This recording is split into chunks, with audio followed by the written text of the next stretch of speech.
Et bonjour tout le monde. Donc je suis ravie que vous soyez aussi nombreux, ça me fait très plaisir. Donc la salle est pleine, franchement c'est trop bien, même plus que pleine, je vois qu'il y a des gens assis par terre. Merci beaucoup, je suis très flattée. Donc je suis ravie d'être à Rééduca donc pour la première fois, hein. C'est la première fois que je suis invitée à parler ici, donc c'est trop cool. Je suis très contente de vous donner des informations donc, sur la rééducation de la main et notamment sur les bases donc, de la rééducation traumatique, que ce soit pour le poignet ou la main. Je vais me présenter rapidement. Déjà, je suis désolée, je commence un petit peu en retard. Ça, c'est un peu ma marque de fabrique, malheureusement. Donc, je suis Tessalit Taïsaoui. Je suis kiné spécialisée en rééducation de la main. J'exerce à Lyon. Et je suis membre du GEMSOR. Donc, le GEMSOR, c'est l'association française de rééducation de la main. Je vous en parlerai tout à l'heure. J'ai aussi une page Instagram pour ceux qui me connaissent. Donc, une page Instagram qui s'appelle Tessalit Kinémain. Dans laquelle je partage pas mal de choses. Donc je partage des cas cliniques, je partage aussi l'utilisation du plateau canadien, par exemple pour ceux qui étaient à l'atelier avec moi juste avant. Je partage des stories régulièrement en fait, sur ce que je fais au cabinet. En gros, je vous montre un peu mes journées au cabinet, comme ça vous avez plein d'idées d'exercices, etc. Et donc pour cette présentation, je vais avoir quelques conflits d'intérêts. Ça s'est développé mon truc à force. Donc tout d'abord, je suis formatrice en rééducation de la main, comme vous pouvez vous en douter. Donc je donne des formations en présentiel et en e-learning avec l'organisme de formation PhysioLearning. J'ai également écrit un livre qui s'appelle le guide pratique de la rééducation de la main, du poignet et du coude. Et donc c'est un livre vraiment sous forme de fiche, un petit peu récapitulatif. Donc là, ce que je vais vous montrer, c'est un peu le contenu de mon livre en fait. Très récapitulatif, très succinct, justement pour avoir les informations principales et pas s'égarer à parler de choses plus précises, plus complexes. Le but, c'est vraiment d'avoir les bases. Je participe également à l'application Andrew. Donc, je ne sais pas si vous avez vu le stand, excusez-moi, de mon ami Damien, donc, qui est par là à droite, si ça vous intéresse. Donc voilà, j'ai un conflit d'intérêt avec eux, dans le sens où c'est une application qui fait de l'auto-éducation et de l'éducation thérapeutique. C'est un peu ça la différence, c'est qu'il y a une grosse partie éducation thérapeutique. Et donc, moi, je fais la main, le coude et le poignet. Et enfin, je commercialise donc des plateaux canadiens, que j'ai appelé le plateau français pour ceux qui étaient à l'atelier juste avant. Voilà.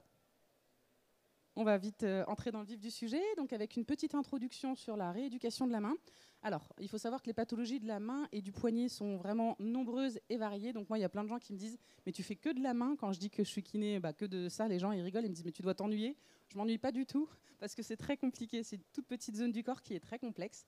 Et donc Benjamin Ferenbach, qui est chirurgien de la main à Tours, pourra confirmer qu'il y a plein de choses à faire sur cette toute petite zone qui est très compliquée. Donc voilà, il y a des chirurgiens de la main, il y a des kinés de la main qui travaillent justement avec les chirurgiens de la main. La main, c'est le premier organe en fait qui est exposé dans la vie en règle générale. Je sais pas, vous cuisinez, vous risquez de vous couper. Vous faites du sport, vous pouvez vous prendre un ballon dans le doigt, vous faire une luxation, etc. Ça peut être au travail aussi, des accidents de travail avec des machines et tout ça. L'anatomie et la physiologie de la main, c'est très complexe et du coup, ça demande une rééducation qui est très spécifique. Donc moi, je vais vraiment vous parler des bases, mais vous allez voir que c'est vraiment pour avoir les informations minimales, mais l'idéal, ce sera quand même de se former. La rééducation, donc elle est indispensable au retour de fonctionnalité du patient. Et donc vous devrez connaître les principes, les contre-indications, les indications et les différents traitements qu'on va proposer aux patients. Alors, le but de cette présentation, comme je vous ai dit, c'était vraiment de vous montrer les bases, avec tout d'abord une première partie avec les généralités sur la rééducation de la main et du poignet, et une deuxième partie où justement je vous explique les bases donc pour ces pathologies-là. Donc je vais vous parler des sections de tendons fléchisseurs, sections de tendons extenseurs, fractures de phalange et de méta, lésions capsulo-ligamentaires des doigts. On va parler aussi donc des fractures radius-ulna, scaphoïdes, ligaments scapholulaires et lésions TFCC. Donc on va survoler, vous imaginez bien que sur une petite conférence comme ça, je ne vais pas pouvoir vous en parler énormément, mais au moins ça vous permet d'avoir les informations principales. Alors, tout d'abord, donc la première partie avec les généralités sur la rééducation de la main et du poignet. Donc, l'association du GEMSOR, c'est une association qui référence tous les kinés de la main. Pourquoi je vous parle de cette association? Parce que dans l'idéal, quand vous recevez des patients qui ont des pathologies de la main ou du poignet, je vous recommande de les envoyer vers des kinés spécialisés de la main. Okay, parce que ce sera toujours une meilleure chance pour eux de récupération que d'être chez un kiné qui est moins formé. Donc voilà, du coup, des fois, c'est un peu embêtant parce qu'on se dit, mince, le patient, il a l'air sympa et tout, mais voilà, pensez à lui avant tout. Et les meilleures chances de récupération pour lui, c'est de voir un kiné spécialisé. Cependant, ce n'est pas toujours possible, soit parce que les kinés spécialisés n'ont pas de place, par exemple, dans les grandes villes, ça arrive. Nous, à Lyon, on est débordés, pourtant, on est plein de kinés de la main. Soit vous êtes à la campagne. Moi, par exemple, je viens d'une petite ville qui s'appelle Vierzon, en plein centre de la France, et je peux vous dire qu'il n'y a aucun kiné de la main avant, je dirais au moins 1 heure et demie de route alentour. Donc, effectivement, si vous êtes en zone rurale, il n'y aura sûrement pas de kiné de la main. Donc, c'est super que vous soyez à cette conférence parce que vous aurez au moins quelques bases pour ne pas être délétère. C'est déjà bien de ne pas être délétère. Donc voilà, quand vous voulez renvoyer vos patients vers des kinés de la main, donc il y a le site SFRM Gemsor. Bon, ils ont 2 noms, bon, je ne sais pas pourquoi ils ont mis 2 noms, mais voilà, ils ont voulu se compliquer un peu la vie. Société française de rééducation de la main, qui a un annuaire en fait. Vous tapez votre code postal et vous allez voir tous les kinés qui sont référencés. Voilà. Alors, qu'est-ce qu'on fait du coup quand il n'y a pas de kiné de la main disponible? Justement, il faudra faire très attention aux indications et aux contre-indications. Donc, comment les connaître? Tout d'abord, la conférence qu'on est en train de faire, donc ça tombe bien que vous soyez là. Ensuite, la communication avec les chirurgiens. Alors, je vous assure, ils sont gentils, les chirurgiens, pour la plupart d'entre eux. Moi, ils me faisaient peur au début, les chirurgiens. Moi, je me suis dit, je suis une petite kiné, et ils vont me trouver nulle et tout. Non, franchement, la plupart d'entre eux sont adorables. Il y en a qui ne sont pas très sympas, mais comme partout, hein, comme des kinés aussi, ça existe. Mais franchement, la plupart des chirurgiens de la main sont très sympas et ils sont très contents de collaborer avec vous, surtout. Parce qu'ils ont beaucoup besoin de vous. Benjamin, tu me diras. Mais je crois qu'au DU de chirurgie de la main, vous apprenez qu'il y a 3 acteurs principaux dans la récupération de la main qui sont à part égale, donc un tiers grâce au chirurgien, un tiers grâce au kiné, et un tiers grâce au patient et à son investissement dans son auto-rééducation, etc. Donc en fait, on est tous les 3 aussi importants. Et ça, c'est vraiment cool. Ça fait que les chirurgiens, ils ont quand même pas mal d'estime pour vous parce qu'ils savent que les kinés sont très très importants dans la prise en charge. Et ça, c'est vraiment cool. Ça fait du bien, ça fait plaisir. Donc n'ayez pas peur de communiquer avec eux. Les chirurgiens, ils préféreront toujours que vous leur envoyez un petit mail ou un petit message pour leur dire est-ce que j'ai le droit de faire ça ou pas, plutôt que de vous lancer à faire un truc et que vous pétiez ce qu'ils ont fait. Exemple, section de tendon fléchisseur, vous ne savez pas si vous avez le droit de faire un exercice ou pas, vous vous lancez à faire l'exercice, vous pétez la suture du chirurgien, je peux vous assurer qu'il ne sera pas content et qu'il aurait largement préféré que vous lui envoyiez un petit message. Tu confirmes? Voilà, donc vraiment les chirurgiens, c'est la base du truc, c'est la pluridisciplinarité et ça c'est trop bien. Ensuite, il y a ma page Instagram, dont je vous ai déjà parlé un petit peu avec des fiches récapitulatives. Donc en gros, je vous ai fait une partie gratuite, entre guillemets, qui est accessible à tout le monde. Après, si vous voulez, il y a mon livre donc, qui est sous forme de fiches récapitulatives. Donc chez Sorance Médicale, j'ai voulu faire quelque chose d'accessible financièrement. Il est à 35 €. Je ne gagne pas grand-chose dessus. Le but, c'était vraiment de rendre service pour donner accès aux infos à tout le monde, quoi. Et après, si vous voulez aller plus loin, vous former dans la main, évidemment, vous pouvez venir faire des formations avec moi, avec Physio Learning. Mais voilà, au moins déjà avoir les bases, c'est bien. Alors, donc on va parler de quelques pathologies maintenant, avec une première chose à savoir avant de faire de la rééducation de la main, avant de toucher vos patients, il faut que vous connaissiez les délais de cicatrisation des différentes structures qui ont été abîmées. Quelles sont ces différentes structures? Ça peut être des structures osseuses, évidemment, ou ça peut être des structures des tissus mous. Donc, au niveau osseux, il faut connaître les temps de cicatrisation. Donc là, j'ai mis un truc un petit peu général et un peu une moyenne. En vrai, il y a des spécificités un petit peu à chaque partie du corps, mais je vous ai dit, on fait quelque chose de très basique. Globalement, l'épiphyse, ça va être 6 semaines. La diaphyse, ça va être 2 à 3 mois. La fracture de scaphoïde, ça va prendre 3 mois à cicatriser si c'est une fracture en son centre. Pas si c'est un petit morceau, mais quand c'est en son centre, ça prend 3 mois. Ou sur le côté, enfin, en 2 morceaux, quoi. Concernant les tendons, du coup, ça va être 6 semaines le temps de cicatrisation. Les nerfs, les chirurgiens vont faire des sutures qui font que le nerf il va être fragilisé pendant 4 semaines. Il ne faudra pas forcer dessus pendant 4 semaines.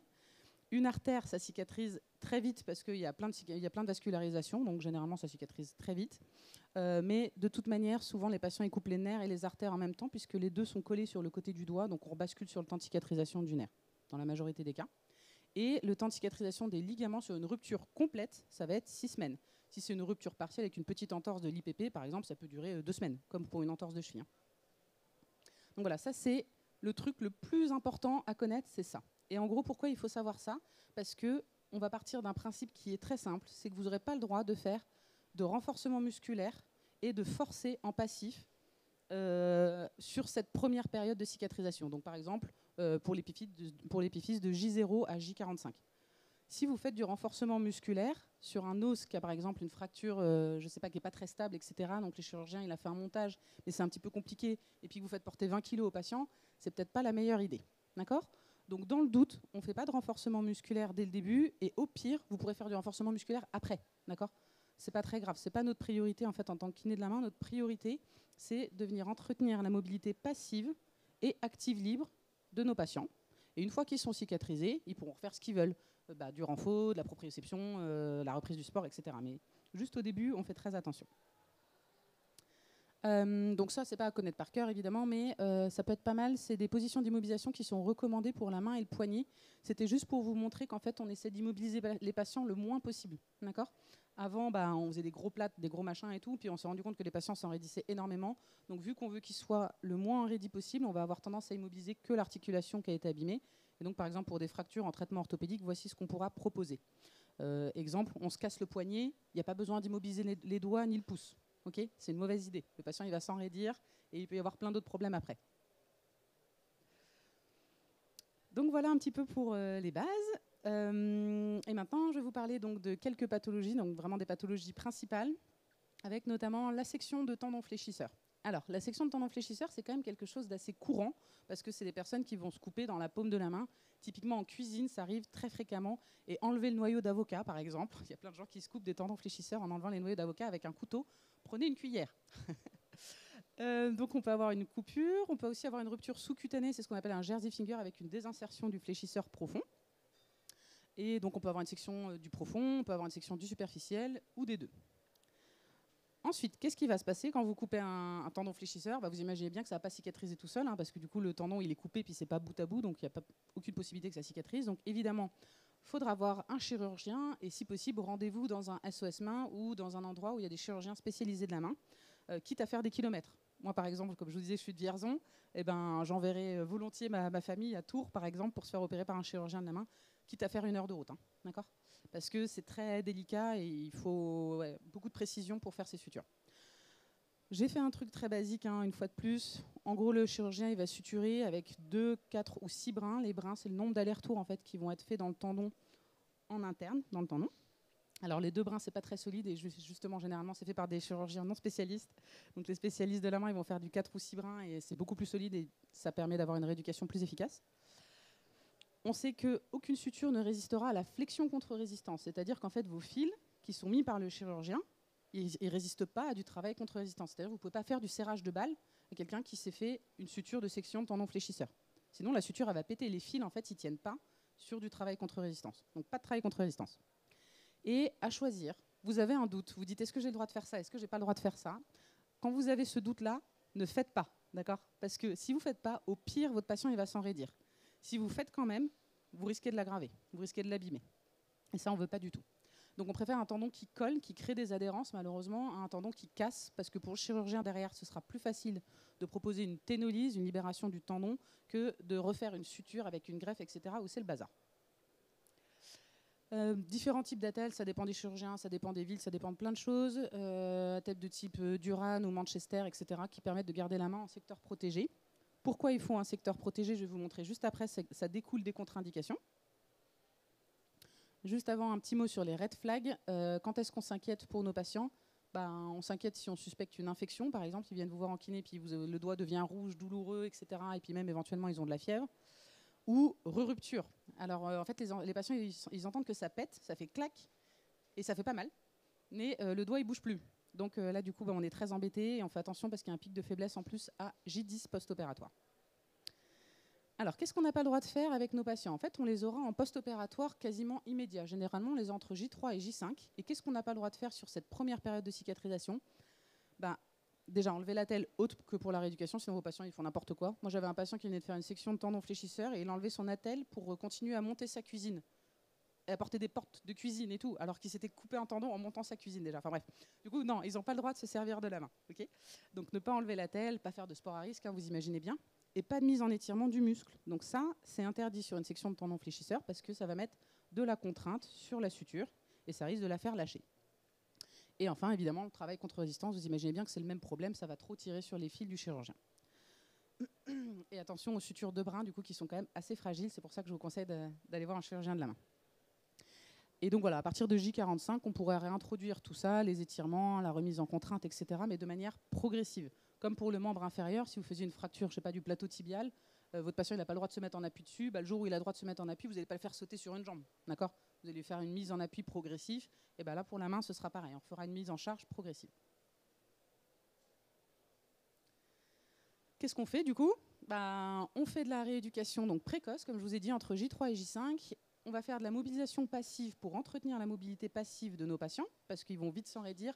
à cause de la chirurgie, de la lésion initiale qui est traumatique, qui fait des saignements, qui fait de l'œdème.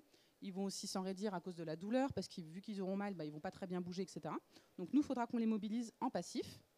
Et ensuite, il faudra qu'on fasse du travail actif libre. Alors pourquoi on fait du travail actif libre? Parce que c'est le travail actif libre qui permet le mieux au tendon de coulisser. Et grâce au coulissement de votre tendon, vous allez empêcher qu'il y ait des adhérences qui se forment entre le tendon et les structures anatomiques qui sont autour. Okay, et donc c'est le problème principal qu'on a avec nos sections de tendon fléchisseur, c'est que ça colle, et au lieu que ça cicatrise juste sur le tendon, ça cicatrise avec les éléments qui l'entourent. Donc voilà, plusieurs possibilités. Je vous laisse prendre en photo, hein. Vraiment n'hésitez pas à prendre en photo mes diapos. En gros, ça c'est le contenu de mon livre. Mais voilà, faites-vous plaisir, prenez en photo. Donc on va faire 10 répétitions, 4 à 5 fois par jour, ou toutes les heures, ça dépend des auteurs. Faudra aussi travailler l'extension active de l'IPP dans la telle pour pas que le patient il s'enraidisse en flexion du doigt. Et on pourra faire aussi donc, du travail cicatriciel. Puis à J45, on enlève la telle, on recommence à faire d'exercices. Je vous laisse prendre votre photo. Voilà, donc je ne vais pas aller plus loin parce que j'ai pas mal d'autres pathologies à vous aborder. Maintenant, je vais vous parler de la section des tendons extenseurs. Eh bien, les sections de tendons extenseurs, ça va être la même chose. Ça va être par plaie ouverte ou ça peut être des désinsertions sous-cutanées avec notamment ce qu'on appelle le mallet finger. Ça va être une désinsertion des bandelettes latérales. Donc, c'est les bandelettes latérales, c'est ce qui vous permet de tendre l'IPD. Elle se désinsère et puis du coup, on a un doigt qui tombe comme ça, comme vous voyez sur l'image en bas à droite. Quel est le traitement? Il sera chirurgical quand la lésion initiale, c'est une coupure. Par contre, sur une désinsertion sous-cutanée, on va faire un traitement orthopédique. Je vais vous montrer ça juste après. Et donc, on suivra bien les instructions du chirurgien. Il y a plusieurs zones en fait, sur la main. C'est un petit peu... pas du tout, c'est un petit peu compliqué. C'est pas très compliqué, mais juste ne retenez pas ça parce que ça sert à rien. Le chirurgien vous dira ce que vous avez le droit de faire ou pas. Et donc, vous voyez qu'en fonction des différentes zones, là où vous coupez vos tendons extenseurs, vous n'aurez pas la même attelle en fonction de ce qui est coupé.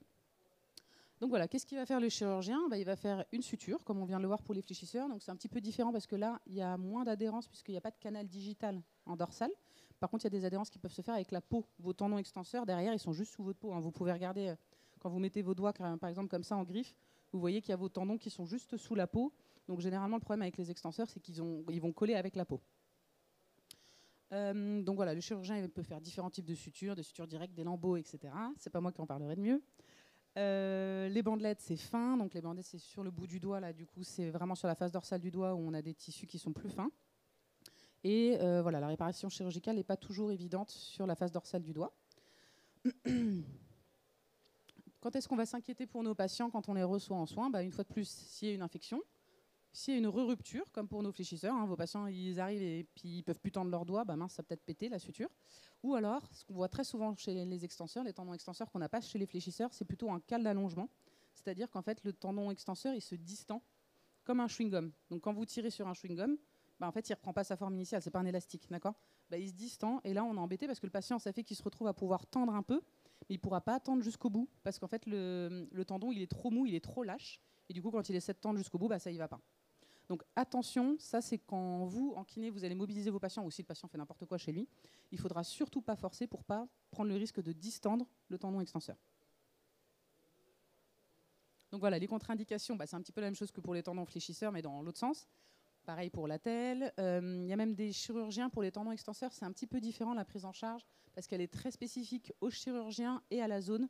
Donc il y a même des chirurgiens qui vous interdiront de faire du travail actif des extenseurs les 3 premières semaines, voire les 45 premiers jours. Pas de mise en étirement du muscle qui a été coupé, ça revient au même que tout à l'heure. Et pas de travail contre résistance des extenseurs. On fait rarement du travail contre résistance des extenseurs, mais même des fléchisseurs en fait, parce que vous avez une co-contraction, et du coup, si vous portez 20 kg avec vos fléchisseurs, vos extenseurs, ils vont se contracter aussi. Voilà. Et du coup, voilà, j'ai mis le travail actif. Ouais. Ensuite, pour les recommandations, on ne sait pas. Alors, autant pour les fléchisseurs, je pouvais vous proposer un protocole qui est quand même à peu près le même généralement pour tout le monde. Autant les extenseurs, j'en ai aucune idée. D'accord ? Chaque chirurgien propose des choses différentes. Moi, je travaille avec un gros centre à Lyon qui s'appelle le Medipôle. Ils sont 15 chirurgiens. Et même ces chirurgiens qui sont dans le même centre ne proposent pas forcément les mêmes protocoles de rééducation de tendons extenseurs. Donc, je n'ai pas de protocole à vous donner. Juste communiquer avec le chirurgien si vous n'avez pas mis les informations sur l'ordonnance. Par contre, ce qu'on est sûr qu'on peut faire, c'est du travail cicatriciel à fond la caisse. D'accord ? Dès J15, si possible, même si le chirurgien ne veut pas que vous fassiez de travail en actif ou en passif, le travail cicatriciel, ce sera toujours très intéressant pour éviter qu'il y ait des adhérences qui se forment. Et comme d'habitude, à J45, on enlève la telle, on va pouvoir commencer à refaire un petit peu d'exercice, réintroduire les étirements, etc. Et l'électrostimulation aussi, j'aime bien parce que ça permet de réveiller les muscles. Vos patients, ils sont souvent sidérés au niveau musculaire, donc moi, j'aime bien faire l'électrostimulation à partir de J45. Et à J90, ils peuvent reprendre normalement toutes leurs activités, toujours en accord avec le chirurgien. C'est le chirurgien qui décide, d'ailleurs, c'est pas vous. Hein. Quand votre patient dit je peux reprendre le sport, je peux reprendre le travail, c'est pas vous, c'est pas votre décision à vous, c'est une décision médicale. Hein. Ça va pour les tendons? Je vous ai pas perdu? Vous suivez toujours? Trop cool. Alors, maintenant, donc, je vais vous parler des fractures de phalange et de méta. C'est plus facile parce que les fractures, ça ressemble déjà à ce que vous connaissez ailleurs dans le corps.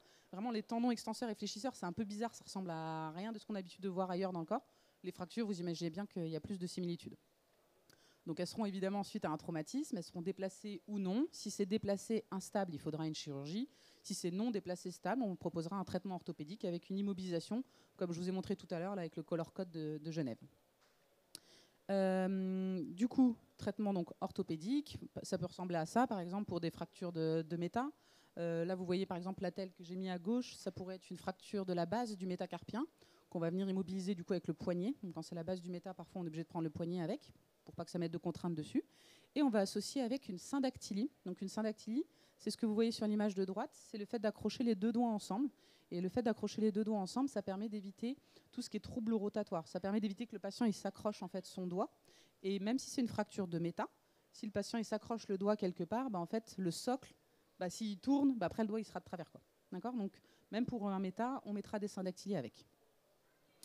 On n'immobilise jamais complètement le doigt ou la main parce qu'après c'est tout raide et c'est une catastrophe. Au niveau chirurgical, donc c'est pareil, je ne vais pas m'étaler, mais pour faire simple, la chirurgie sera obligatoire sur une fracture déplacée parce que si votre os n'est pas bout à bout, il ne va pas cicatriser, puis votre doigt il va cicatriser de tout de travers, vous imaginez bien. Qu'est-ce qu'il y aura comme proposition? Il y aura pourquoi pas des poses de broche, des plaques, des vis. Donc ça, c'est à l'appréciation du chirurgien en fonction du type de fracture qu'il va avoir. Des fois d'ailleurs, ils prennent leur décision quand ils ont ouvert, ils ne savent pas trop ce qu'ils vont faire avant. Et c'est quand ils ouvrent, ils disent finalement, je vais utiliser ça ou ça.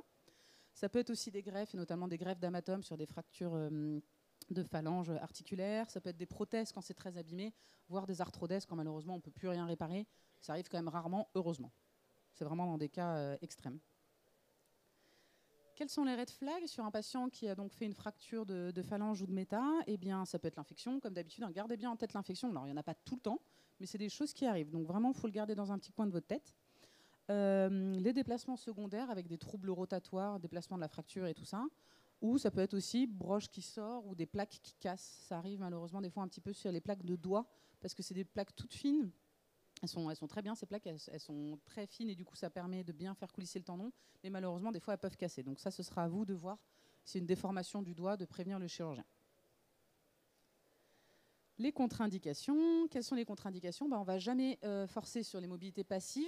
Comme pour une fracture de n'importe quel endroit du corps, on y va doucement sur nos mobilisations passives. Pas de travail contre résistance. On ne sait pas s'il est solide ou pas le montage. Donc dans le doute, on ne fait pas. Et de toute manière, je vous ai dit, on peut faire plus tard. Ça ne pose aucun problème. Pas de mouvement mineur, on évite du coup tout ce qui est thérapie manuelle avec des tractions, des glissements latéraux, des rotations et tout ça, parce que les montages, une fois de plus, je vous ai dit, sont éventuellement fragiles. Alors des fois, ils ne le sont pas, mais ils peuvent l'être, notamment avec des fractures avec plein de morceaux de phalange où le chirurgien il se retrouve comme avec un puzzle, essayer de mettre des petits morceaux d'os et tout. J'ai déjà vu au bloc où c'est quand même impressionnant d'essayer de remettre les petits morceaux d'os et tout ça. Donc si vous, en kiné, après, vous forcez sur des petits mouvements, c'est possible que ça fasse... poser problème au niveau du montage. Voilà, donc on fait juste des mouvements simples, en flexion-extension, dans toutes les amplitudes, mais on fait pas besoin de faire des mobilisations avec des degrés mineurs, on peut faire juste du global comme ça. Flexion-extension, en passif et en actif pour bien faire coulisser les tendons. On fait attention aux flessomes des IPP, notamment sur les fractures de phalange, vous allez avoir tendance à avoir des flessomes. Et on fait bien coulisser les tendons. Pourquoi? Parce qu'il va y avoir tendance à avoir des adhérences, et notamment sur les fractures avec une voie d'abord dorsale. Quand on coupe au niveau dorsal, du coup, le tendon extenseur il va avoir tendance à coller à la peau et à la plaque. Donc il faudra bien faire des mouvements actifs pour pas que ça colle. Et enfin, travail cicatriciel, comme on en a parlé pour les tendons extenseurs tout à l'heure. Et après, à J45, comme d'hab, un travail de préhension musculaire, etc., tout ce que vous voulez. Et à J90, normalement, on peut reprendre sa vie comme avant. Ça va pour les fractures? Maintenant, on va donc parler des lésions capsulo-ligamentaires des doigts. C'est encore plus facile. Il y a différents types d'entorses. On peut faire soit des entorses, soit des luxations. Du coup, une entorse, il y aura quelques fibres qui seront abîmées, ou alors ce sera une entorse légère. Plus de fibres, une entorse moyenne, ou beaucoup de fibres abîmées, ce sera donc une entorse grave. Et quand il y aura une luxation, c'est qu'il faudra qu'il y ait une rupture de la plaque palmaire et au moins un des deux ligaments collatéraux. Donc on se retrouve avec une déformation du doigt, comme vous le voyez sur l'image. Quels sont les traitements? En fait, ils sont très rarement chirurgicaux sur les lésions capsulo-ligamentaires des doigts. Les traitements, ça va être orthopédique avec tout simplement une syndactylie, ce dont je vous ai déjà parlé tout à l'heure. La syndactylie, elle permet de faire de la flexion et de l'extension. Et du coup, par exemple, quand vous faites une entorse de cheville, on va mettre quoi? On va mettre une attelle qui empêche le mouvement d'inversion. Donc quand vous faites une entorse de cheville en inversion, on vous met une attelle et vous pouvez faire de la flexion-extension. Et en fait, là, pour le doigt, c'est pareil. On va vous mettre une syndactylie qui vous permet de plier et de tendre tout en restant dans l'axe. Et du coup, vous ne mettez pas de tension ou peu de tension sur vos ligaments. Donc ça vous permet de travailler la mobilité complète de vos doigts sans prendre le risque d'empêcher votre ligament de cicatriser. On peut éventuellement même proposer des IPP stop ou des anneaux de Bisley, donc sur la photo de droite, pour des patients qui font des luxations mais qui sont hyper laxes et qui auraient tendance à se reluxer s'ils tendent leurs doigts en entier.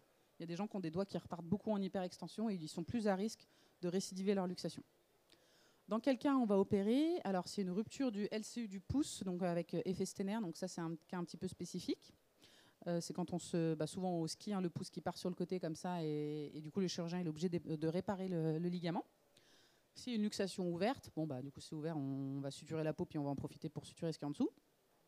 Et dans certains cas, s'il y a une grosse instabilité au niveau de l'IPP, malgré un traitement orthopédique, le patient il se reluxe tout le temps. On a tout essayé avec des attelles et tout, et puis ça va pas. Donc parfois le chirurgien il sera obligé d'opérer pour tirer sur la plaque palmaire, la remettre sous tension. Et s'il s'agit d'une fracture, d'accord? Donc attention, vous pouvez avec une luxation faire ce qu'on appelle un arrachement osseux. Un arrachement osseux, c'est un tout petit morceau d'os qui saute. Et une fracture, c'est un gros morceau d'os qui saute. D'accord? Donc quand vous avez plus d'un tiers de la surface articulaire qui est partie dans le traumatisme, ça devient une fracture. Ça va engendrer une instabilité de l'IPP et donc on bascule sur une fracture. Et là, évidemment, le traitement est chirurgical. Si vous avez un tout petit morceau d'os, on s'en fout. D'accord? C'est un arrachement osseux et du coup, ça ne nous dérange pas. On fera le traitement ligamentaire. Donc voilà, c'est pour ça qu'après avoir fait une luxation, vous êtes censé passer une radio pour exclure une éventuelle fracture. Ça peut être une fracture intra-articulaire. Et là, ce n'est pas du tout le même traitement. Comme je vous disais, après, on peut avoir des problèmes d'instabilité chronique ou la rupture totale du LCU qui nécessite un traitement chirurgical. Donc voilà un petit peu pour les red flags. Concernant les contre-indications, c'est comme d'hab. Là, ça commence à être de la redite. En fonction des délais de cicatrisation, ça dépend du nombre de fibres ligamentaires qui ont été abîmées ou non. En gros, de J0 à la cicatrisation. On ne sait pas exactement de combien de temps elle est. On ne mobilise pas dans le sens du mouvement lésionnel. Si vous faites une luxation dorsale, vous n'allez pas mobiliser en hyperextension d'IPP, c'est une mauvaise idée. On ne fait pas de travail contre résistance, c'est pareil. Vous faites porter 20 kg à un patient, puis hop, sa phalange repart et se reluxe. Ce n'est pas une très bonne idée non plus. J'exagère un peu, mais c'est volontaire. Pareil, les mobilisations, il ne faut pas qu'elles soient brutales, il ne faut pas qu'elles ne soient pas dans l'axe. On ne fait pas de mouvements de glissement latéraux, parce qu'on essaie de laisser les ligaments cicatriser. Donc si vous faites des mouvements de glissement latéraux, vous allez tirer sur vos ligaments. Donc vous pourrez le faire, mais plus tard. Et voilà, vous risquez d'avoir une instabilité chronique. Qu'est-ce qu'on fait en kiné? En fait, on fait la même chose que pour les fractures. On va faire des mobilisations en flexion, en extension, en passif et en actif. Puis on fait attention à l'enraidissement de l'IPP. Voilà. Ça va pour les doigts? Allez, je vous dis un petit mot sur le poignet. Juste, elle est à quelle heure la conférence d'après? 11h50? Ah, il me reste un peu de temps alors. Je crois qu'il faut que je termine à 11h40 du coup. Ok. Alors, voilà donc pour les bases des doigts. Et maintenant, je vais vous parler de 4 pathologies du poignet les plus fréquentes qui sont vraiment importantes à connaître. La fracture de l'extrémité distale du radius et ou de l'ulna associée. Je pense que vous en avez peut-être tous vu déjà dans vos cabinets. C'est une fracture qui est très fréquente, et notamment chez les femmes ostéoporotiques, donc généralement les femmes au moment de la ménopause. Voilà, donc c'est une chute sur le poignet en hyperextension, et voilà, vous allez avoir un déplacement donc, du radius en postérieur.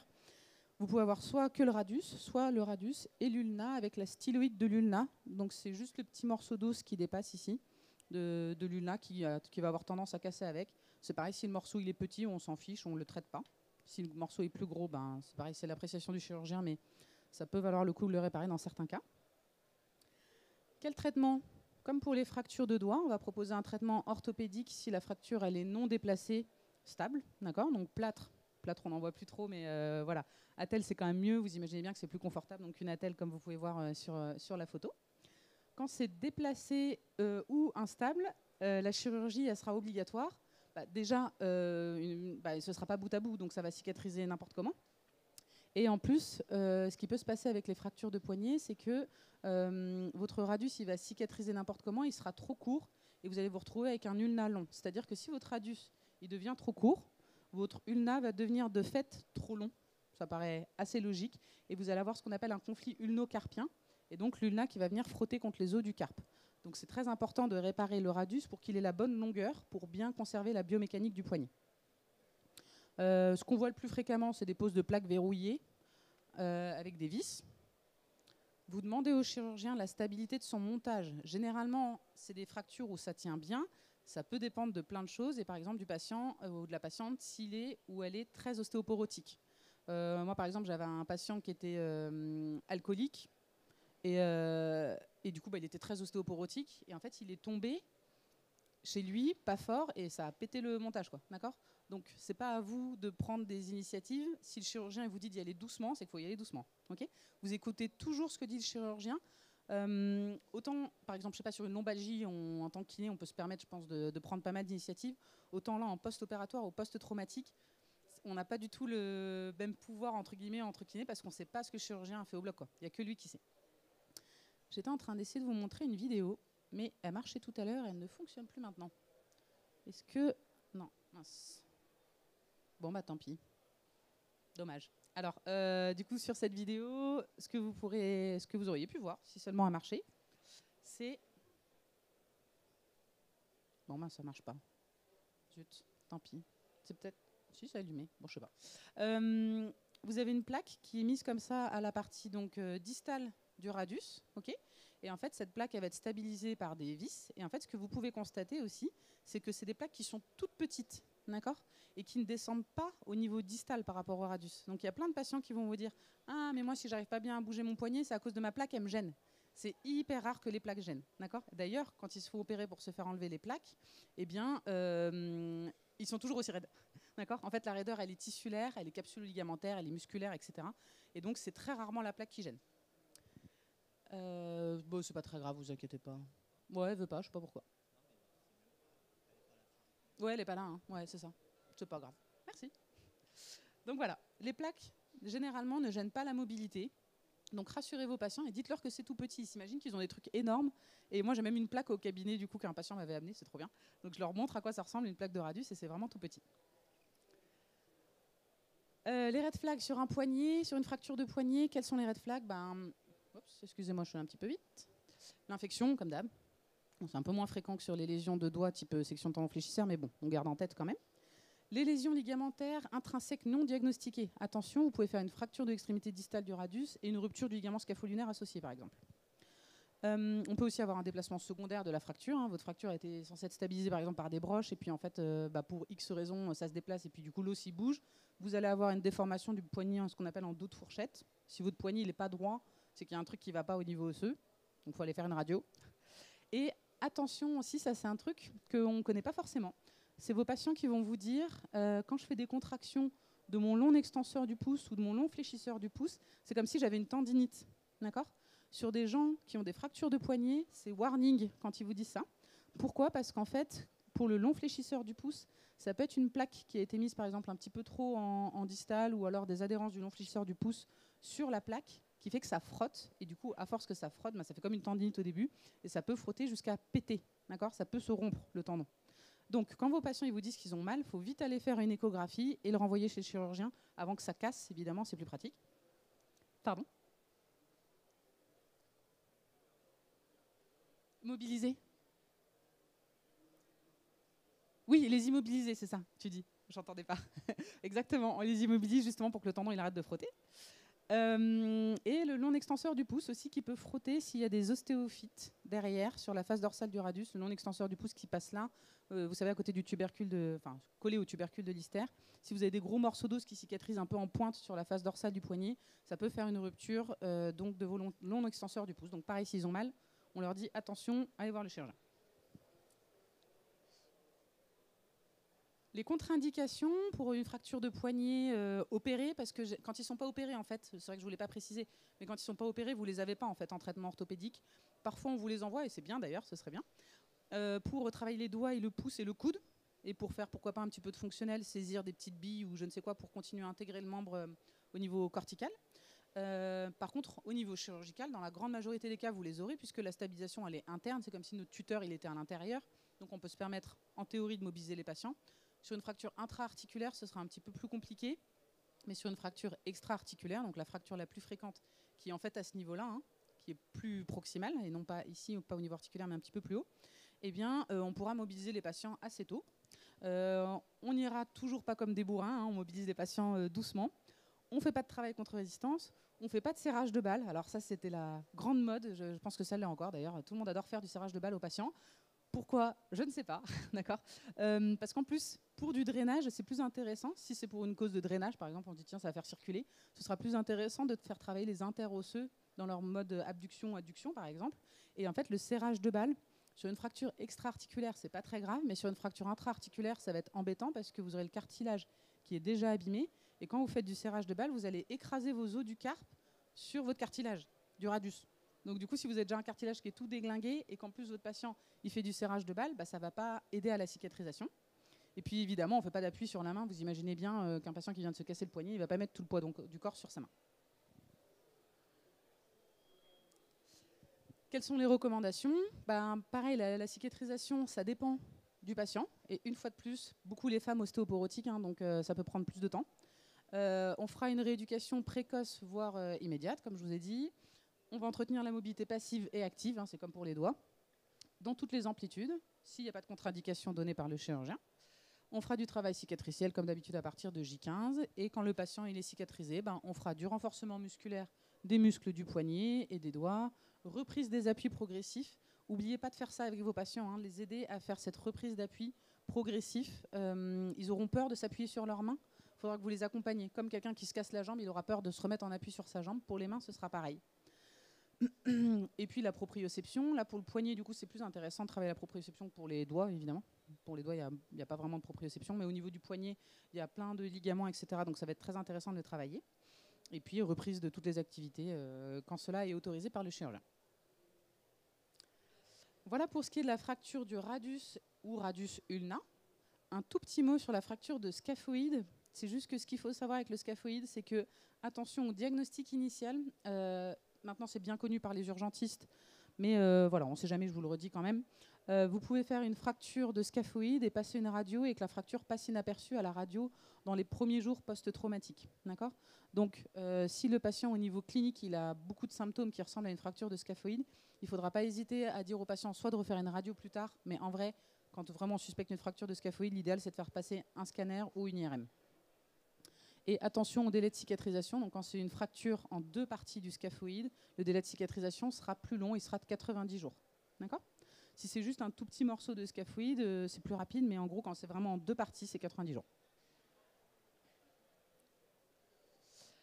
Et donc je finis avec juste les lésions de ligaments intrinsèques du poignet, avec deux ligaments qui ont toute leur importance et qui ne sont pas très bien connus.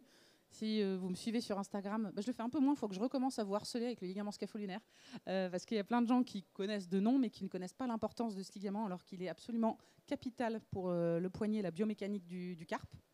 C'est le ligament le plus important du poignet, donc c'est un ligament qui est entre le scaphoïde et le lunatum, comme vous pouvez vous en douter. Alors, on dit le ligament scafolinaire, mais en fait, il y a d'autres ligaments associés, je ne vais pas rentrer plus en précision, mais voilà, pour faire simple, on va dire le ligament scafolinaire, qui permet la transmission de force, en fait, au niveau du poignet.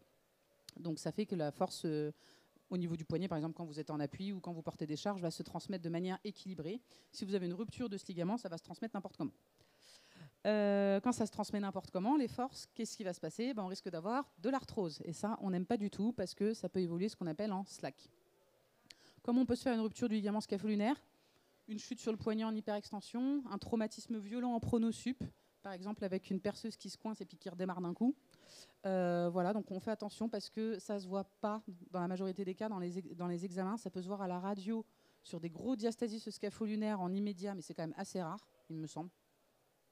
Non. C'est quand même assez rare de voir à la radio tout de suite. C'est plutôt généralement plus tard. Ça s'écarte en fait au fur et à mesure avec le temps. Donc, vous ne verrez pas à la radio, vous ne verrez pas à l'échographie. Parfois, vous ne verrez pas à l'IRM. Et en fait, le gold standard pour le diagnostic du scapholinaire, c'est carrément l'arthroscopie. Mais on ne va pas faire des arthroscopies à tout le monde. Donc on va faire un truc un petit peu moins invasif, mais invasif quand même. On va faire ce qu'on appelle un arthroscanner, c'est-à-dire qu'on va faire un scanner avec une injection de produit de contraste dans les différents compartiments du poignet. Quel traitement ? Je vais peu me lancer sur le sujet parce que c'est très compliqué. Alors globalement, il peut être orthopédique sur une lésion partielle du ligament scapholinaire avec pas d'instabilité, pas de diastasis. Par exemple, quand on fait la radio, on regarde, il n'y a pas de diastasis. Même quand le patient il serre le poing, on voit qu'il n'y a pas de diastasis, etc. On peut envisager un traitement orthopédique. Mais il faut que ce soit tout de suite, il faut que ce soit immédiat. Si c'est à distance, ça marche moins bien. Puis, si votre patient il a une rupture complète ou avec une instabilité, un diastasis scapholinaire, etc., on va envisager une chirurgie. Il y a beaucoup de techniques et en fait, c'est très compliqué le scapholinaire parce que tu me dis, Benjamin, mince, il s'en va, dommage. On fait quoi sur un scapholinaire? On fait ce qu'on peut. Hein. Ouais.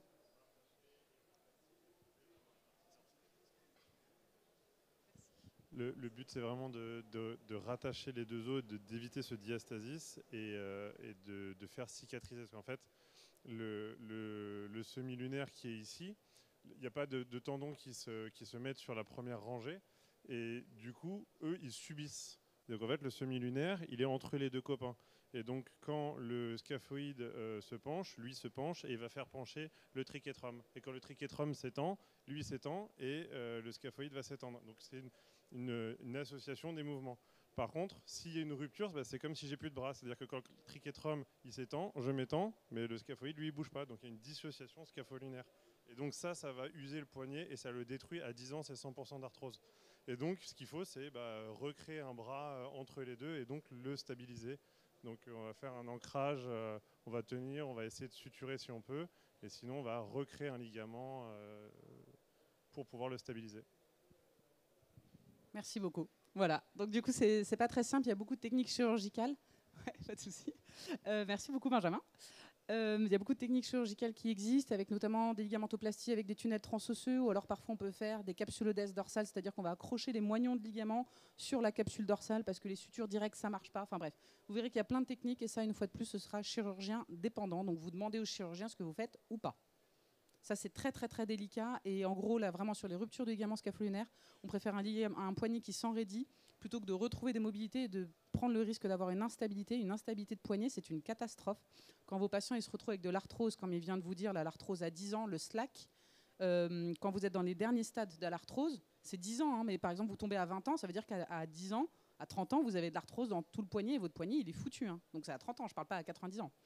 Eh bien, vous pouvez vous retrouver par exemple dans les cas les plus extrêmes avec une arthrodèse totale de poignet. Vous imaginez ? Ça n'existe pas les prothèses de poignet, elles sont pas ouf. Bon, il y en a une là qui est en train de sortir, on va voir ce que ça donne. Là, on attend un petit peu de recul. Mais voilà, c'est une catastrophe ce ligament scapholinaire quand il n'est pas pris en charge. Ça détruit des poignets. Imaginez des personnes de 30 ans qui ont un poignet détruit, qui ont un travail manuel. C'est horrible, leur vie elle est foutue quoi. Voilà, donc vraiment, connaissez bien ce ligament scapholinaire et on fait attention si on suspecte une lésion de ce ligament scapholinaire, il faudra faire ce qu'on appelle le test de Watson. Si vous voulez regarder ma chaîne YouTube, Tessadit Kinema, pareil, je m'appelle partout pareil. Je montre le test de Watson, par exemple, pour l'examen clinique de la suspicion de lésion de ce ligament. Les red flags quand vos patients ils se font opérer, comme d'hab, c'est l'infection ou la rupture de la suture, c'est pour ça qu'il ne faut pas forcer. Qu'est-ce qu'on n'a pas le droit de faire ? Des fois, vous les aurez même pas en fait de J0 à J45 parce qu'on veut tellement que ça colle et que ça s'enraidisse que parfois ils seront même pas là de J0 à J45. Et à J45, vous les aurez, mais il faudra y aller tout en douceur. Pas de travail contre résistance, ça va être comme le poignet, hein, pas de serrage de balle, pas d'appui, etc. Les recommandations, c'est comme le poignet. La rééducation, en fait, comme la fracture de radius, excusez-moi, la rééducation, elle sera toujours un petit peu pareille pour le poignet. Ce qu'il faut savoir, en fait, c'est plutôt la physiopathologie de base, en fait. Après, la rééducation, c'est pas très compliqué. Donc, travailler les mobilités. Et puis, quand la cicatrisation, elle est acquise, on fera de la proprioception parce que les ligaments scapholinaires, il a plein de capteurs proprioceptifs. Donc, c'est des patients qui auront une mauvaise proprioception du poignet. Et enfin, dernier petit ligament, et après, j'arrête. Le TFCC, donc les ligaments triangulaires, ça y est, les gens commencent à partir parce que je déborde, comme d'hab. Donc le ligament triangulaire, le TFCC, donc c'est un complexe qui est situé à la partie distale de l'ulna. Il y a une partie comme un ménisque en fait, qui fait une absorption des contraintes et 2 ligaments sur le côté qui sont stabilisateurs de la radio ulnaire distale. Et en gros, ce qui peut se passer, vous pouvez avoir des traumatismes qui font que vous allez avoir une déchirure de ces ligaments stabilisateurs de la RUD, radio ulnaire distale.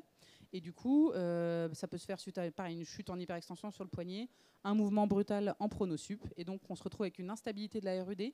Ça ne se voit pas à la radio, ça ne se voit pas à l'écho. Il faudra généralement passer une IRM ou un arthroscanner. Qu'est-ce qu'on fait? On opère sur une rupture complète avec une grosse instabilité. On va faire ce qu'on appelle une arthroscopie. Vous connaissez déjà, la même chose que pour le genou et tout ça. Arthroscopie avec réinsertion du coup par des petits sutures. Là, ils font des petits trous dans le poignet puis ils font des petits allers-retours pour raccrocher le ligament sur l'ulna. Et après, ils vont immobiliser avec une attelle BABP qui bloque le coude. Parce que pour bloquer la pronosupination, vous êtes obligé de bloquer le coude en fait. Donc c'est des patients qui se retrouvent en Playmobil comme ça pendant 6 semaines. Donc nous, en kiné, la vidéo marche pas. On fera attention au red flag comme d'hab, infection ou rupture de la suture qui a été faite. Et qu'est-ce qu'on n'a pas le droit de faire? On n'aura pas le droit de forcer en pronosup, évidemment, parce qu'en fait, on a réparé un ligament qui stabilise la RUD. Et du coup, la RUD, vous mettez beaucoup de contraintes quand vous faites de la pronosup dessus. Vous mettez de la contrainte sur votre ligament qui a été réparé. Donc généralement, vous n'aurez pas le droit de faire de pronosupination les 45 premiers jours. Certains chirurgiens vous autoriseront à en faire un petit peu, mais ça dépend. Pareil, vous leur demandez. Et puis les contre-indications, c'est les mêmes que celles qu'on a vues tout à l'heure. Et donc en kiné, qu'est-ce qu'on fera? En fait, les 45 premiers jours, on travaillera la flexion et l'extension du poignet, les inclinaisons, mais tout en restant en pronosupination neutre. D'accord? C'est-à-dire que vous n'aurez pas le droit de positionner votre patient en pronation, par exemple, pour lui faire des inclinaisons, ou en supination pour le mobiliser. D'accord? Donc vous aurez le droit de le mobiliser en flexion et extension. Je prendrai les questions juste après. J'ai presque fini. Et puis après, comme d'hab, un renfort, proprio, etc. Voici ma bibliographie et j'en profite juste, j'avais fait un petit code promo pour l'occasion pour Rééduca, juste sur ma partie plateau canadien, là, pour ceux que ça intéresse. Le QR code en noir, c'est si ça vous intéresse d'acheter un plateau canadien.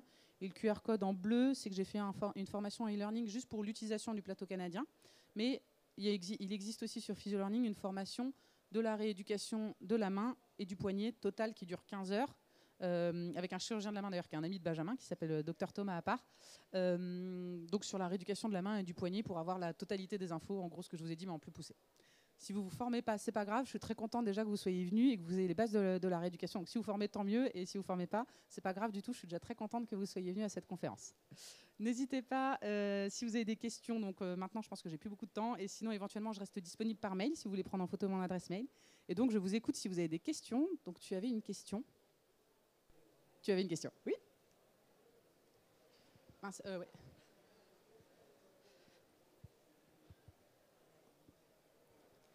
Je sais pas. Ah si, c'est bon. C'est bon. Merci pour la présentation. Avec plaisir. Quand vous disiez qu'on ne forçait pas dans certaines amplitudes, est-ce que c'est plus le respect de la douleur? Est-ce que c'est plus on a des amplitudes standards à pas dépasser pendant un certain délai? Alors, la douleur, elle nous importe peu dans ce qu'on a le droit de faire ou pas. En fait, la douleur, c'est très subjectif. Il y a quelqu'un qui en parlera beaucoup mieux que moi, c'est Anthony Halimi qui est au fond de la salle. Coucou Anthony. La douleur, c'est très très très complexe et c'est surtout pas du tout forcément représentatif du fait qu'on abîme quelque chose ou non. Je ne sais pas si vous vous rappelez tout à l'heure quand j'ai dit une section de tendon fléchisseur, la suture elle repète, ça fait pas mal du tout. Et pourtant, c'est hyper grave parce que tout a pété. D'accord ? Donc la douleur n'est pas du tout notre guide. La douleur, elle est censée être traitée par les médicaments antidouleurs qui sont donnés en post-opératoire. Vos patients ils seront sous Isalgie ou sous morphine généralement les 72 premières heures post-opératoires. Et après, ils prendront du Doliprane. Et nous, en kiné, c'est plutôt des amplitudes qu'on devra respecter et aussi à la sensation. Alors bon, évidemment, c'est pas hyper fiable, mais à la sensation, si toi, avec ta main, quand tu mobilises, tu as l'impression que tu forces, c'est pas bon. C'est plutôt la sensation en fait que la douleur. Et évidemment, il ne faut pas que vos patients ils aient mal. Donc ça, j'en ai parlé tout à l'heure avec mon atelier sur le plateau français. Vos patients, il ne faut pas qu'ils aient mal, il ne faut pas que la douleur soit supérieure à 4 ou 5 sur 10 pendant les séances. Mais ce n'est pas la douleur qui vous guide sur ce que vous avez le droit de faire ou pas. Pas du tout. Vous avez des patients, vous êtes déjà coupé avec du papier, vous avez vu comme ça fait mal?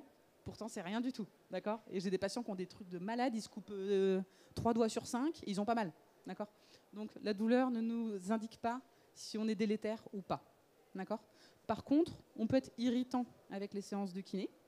Et du coup, on peut déclencher de l'inflammation, etc. Donc là, ça voudra nous dire qu'il faudra qu'on aille plus doucement la prochaine fois. Mais en tout cas, ça nous permet de ne pas savoir si on protège ce qui a été fait par le chirurgien ou pas.